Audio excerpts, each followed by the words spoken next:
नमस्कार दोस्तों, स्वागत है आपका एग्जाम बुक चैनल में। दोस्तों देखा जैसा कि मैंने आपको पहले ही बताया था कि पीईटी का सिलेबस जो है वो आपका आने वाला है और ऑफिशियल वेबसाइट पे यूपी ट्रिपल एससी पीईटी का जो है सिलेबस आ चुका है। इसका क्या मतलब है? इसका मतलब है कि यूपी ट्रिपल एससी ने अब अपना काम करना शुरू कर दिया है। ठीक है, तो पीईटी के लिए जो भी लड़के हैं वो तैयार रहे। अप्रैल या मैक्सिमम मई, इसके ज्यादा पीईटी नहीं जाएगा क्योंकि इनको आगे वैकेंसी यूपी ट्रिपल एससी करानी है। अब एक बार पूरा डिटेल में एक एक चीज को खोल के देख लेते हैं कि क्या वास्तव में इन्होंने चीजें बताई हैं।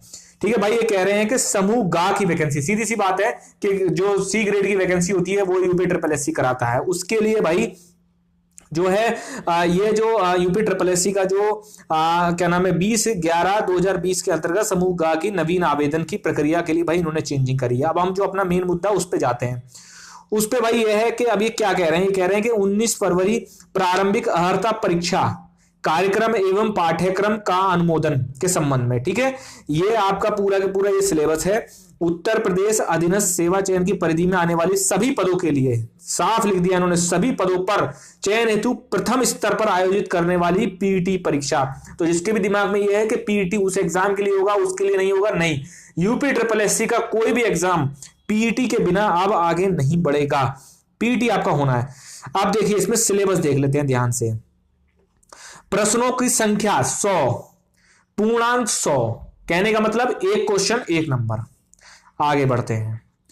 भारतीय इतिहास में क्या क्या आएगा भाई? सिंधु घाटी सभ्यता, वैदिक, बौद्ध, जैन, मौर्य, गुप्त, हर्ष, राजपूत। मतलब कहने का यह है इनसे 5 अंक का बनेगा। मतलब एंशिएंट हिस्ट्री 5 अंक की आएगी। ठीक, जो प्राचीन भारत है वो 5 अंक का हो गया। उसके बाद चलते हैं आपका सल्तनत, मुगल, मराठा, ब्रिटिश साम्राज्य। मतलब कहने का यह है कि आप एंशिएंट से उठा के और 1757, याद रखिएगा, जब औरंगजेब की मृत्यु होती है उसके बाद ही ब्रिटिश काल को माना जाता है। 1757 तक का जो इतिहास है उससे 5 क्वेश्चन आएंगे 5 नंबर के।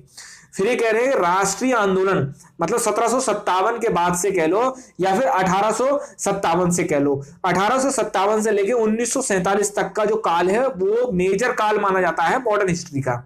ठीक है, तो उससे आएंगे 5 क्वेश्चन आएंगे, 5 नंबर के आएंगे। ठीक है, अब उसमें कह रहे हैं कि स्वाधीनता आंदोलन, स्वदेशी सविनय अवज्ञा, क्रांतिकालीन, मतलब कुल मिला के 1857 से लेके और आपको 1947 तक का इतिहास जो है वो पढ़ना है। ठीक है, अब आगे बढ़ते हैं।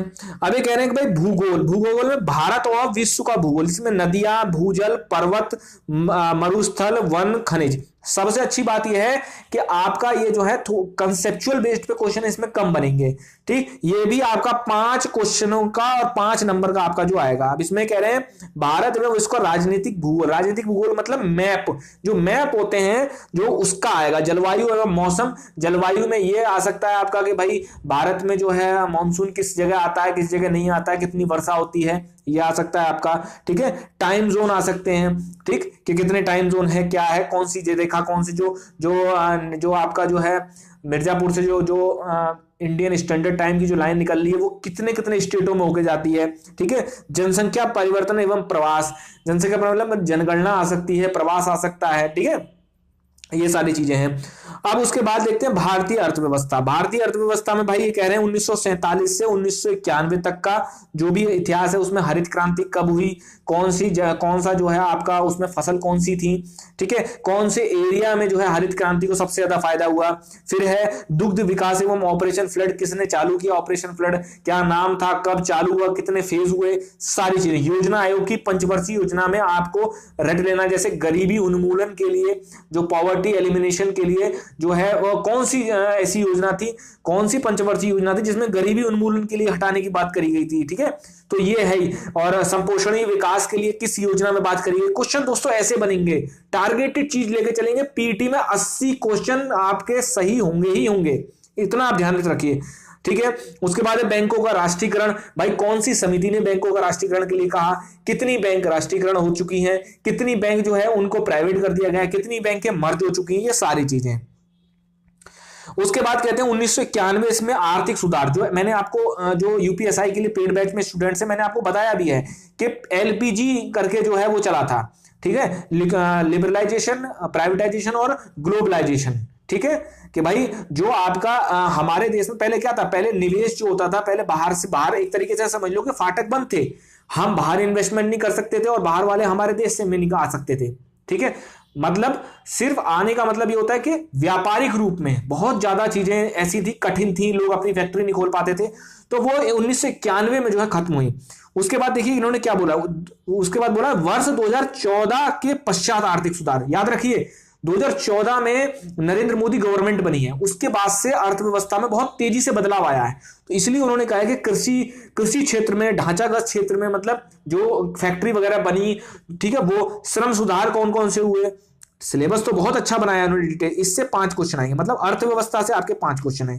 फिर भारतीय संविधान पूरा आपको पढ़ना है, इससे आपके 5 क्वेश्चन बनेंगे। ठीक है, इसमें बोल रहे हैं संविधान की विशेषताएं, राजनीति निरीक्षक, मौलिक अधिकार। देखिए याद रखिएगा कि एक चीज मैं आपको क्लियर कट बात बता दूं, जो ये लिखा है ना, आप इन पे तो जाइए, ये वाले टॉपिक तो करने ही करने हैं, आपको संविधान पूरा लेके चलना है।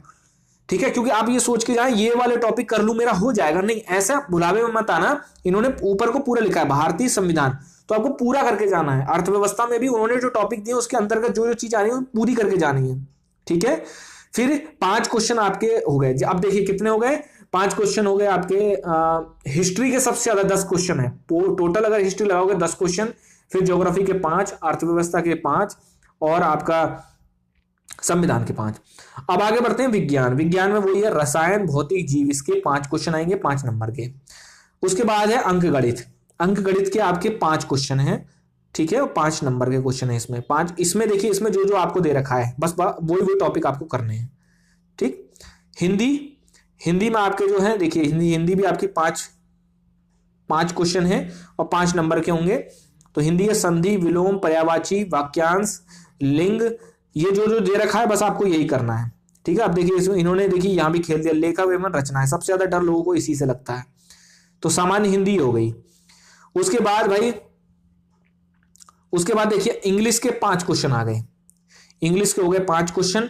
इसमें क्या आएगा, इंग्लिश का व्याकरण आएगा और अपठित गद्यांश आएगा। यहां याद रखिए कि अपठित गद्यांश से 3 क्वेश्चन आएंगे और जो इंग्लिश नॉर्मल जो ग्रामर होगी उससे 2 क्वेश्चन आएंगे। ठीक है, फिर है लॉजिकल रीजनिंग में क्रम, रैंकिंग, संबंध, कैलेंडर, घड़ी, कोडिंग, डिकोडिंग, ठीक है, कथन, निष्कर्ष, कथन विश्लेषण वाले, इससे 5 क्वेश्चन आएंगे।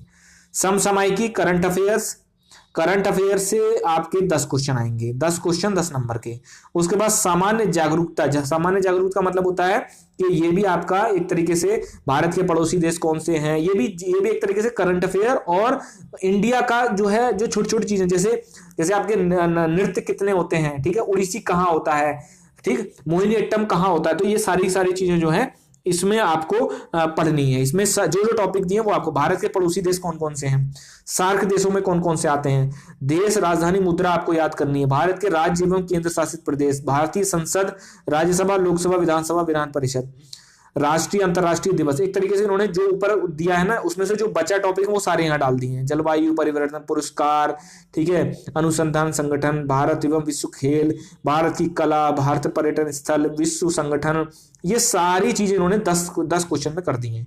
फिर उसके बाद है हिंदी में क्या है, अपठित गद्यांश, मतलब जो एक तरीके से जो पैराग्राफ आता है उसके बेस पे क्वेश्चन होते हैं वो हैं। ये गद्यांशों की संख्या होगी 2 और 10 नंबर के होंगे ये। ठीक है, अब आगे बढ़ते हैं।